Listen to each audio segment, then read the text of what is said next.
Part 17, who the fuck did I marry? So, for context and just to clarify some stuff, going forward, I'm going to now call my ex-husband, I'm going to use the name that I call him in real life.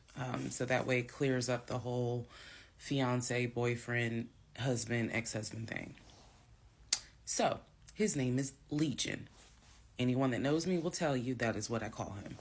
So Legion and I, when I left off at part 16, part 15, Legion and I got married January 5th of 2021. For the first 2 weeks, things were fine. We got into like a routine, basically. I would go to work, he would go to work. He was still leaving the house at around 6:15 every morning. He was still on the phone with his brother, the one that lived in Philly, every morning. That was their time to talk. From what I was told, the brother got off work. I guess he must have worked the third shift. And so he was getting off work as Legion was getting ready to go to work. So that was the perfect time for them to talk. He would talk to his brother in Baltimore and the brother in Augusta. Pretty much, just a quick phone call here and there, if not every day, every other day. So everything was pretty much the same. I would talk to my mom almost every day. I would talk to my aunt almost every day.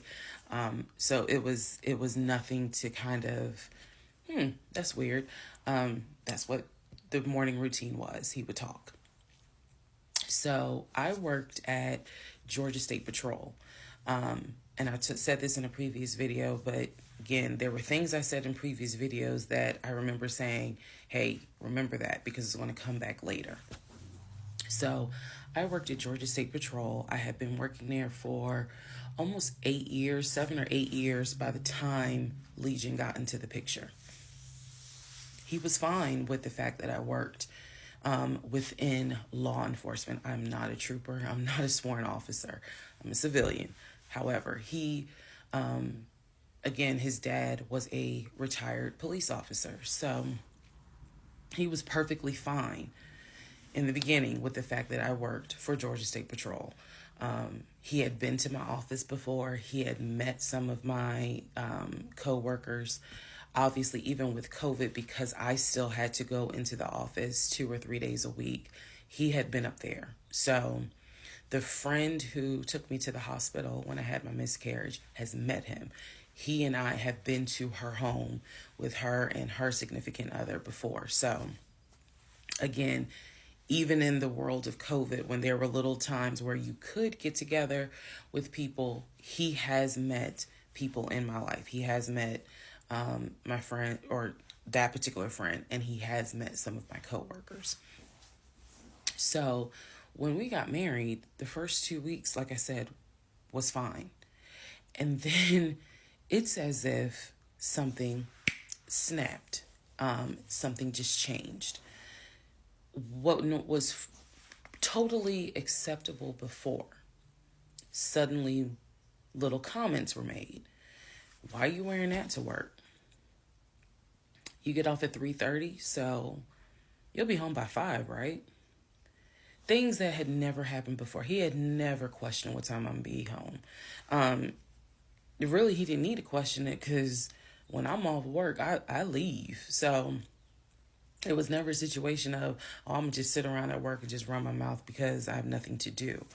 And then it turned into, he would call me every day from work. And I'm going to demonstrate how those phone calls went. But he would call me every day from work. And if he even so much as heard a male voice in the background, he would have little comments to me. Who was that? Are they in your office? Man,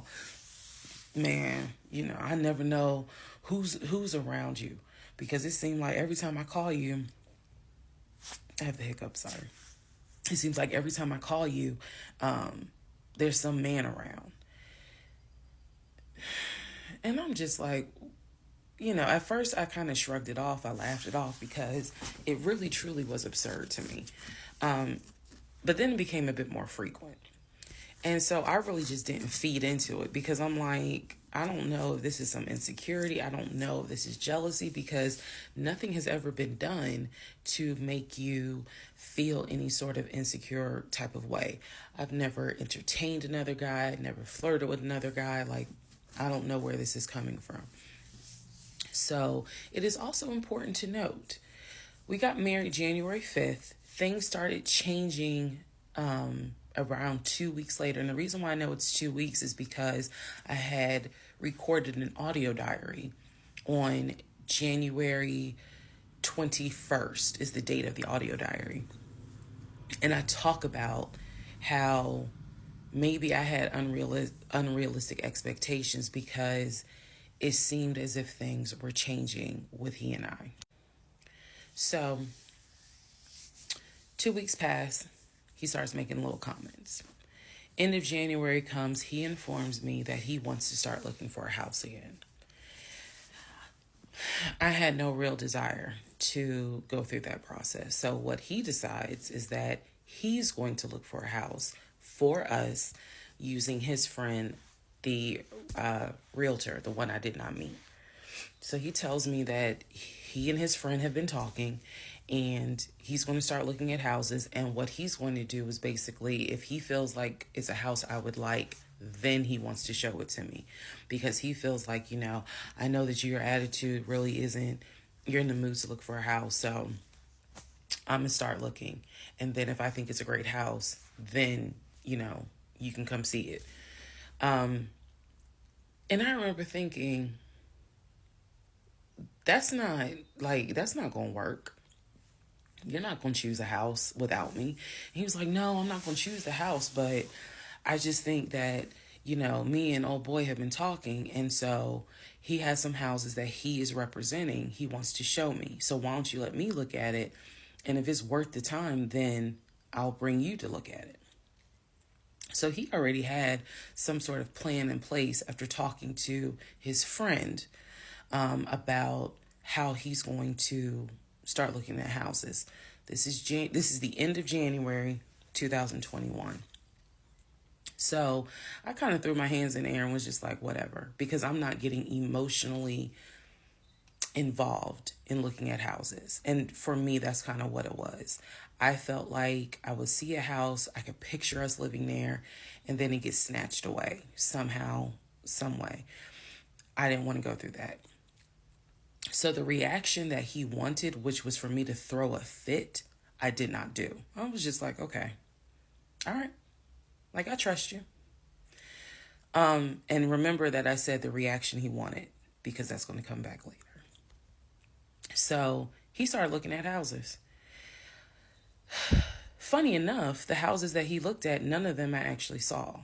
But he would call me and say, I'm at this house in Sandy Springs with the realtor friend.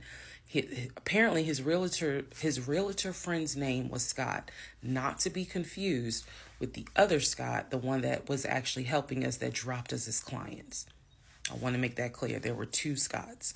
One is the realtor who was representing us, who said, hey, I need proof of funds. If you don't have those proof of funds, I cannot show you any more houses. The other Scott is his friend, who he had talked to on the phone at least 50 to 100 times in front of me. That's the Scott that he said is going to show me this house in Sandy Springs. Apparently the house was like $800,000. So he was like, I think that if I like the house, then I'm gonna bring you out here so you can see it. All right. Now let's go into part 18.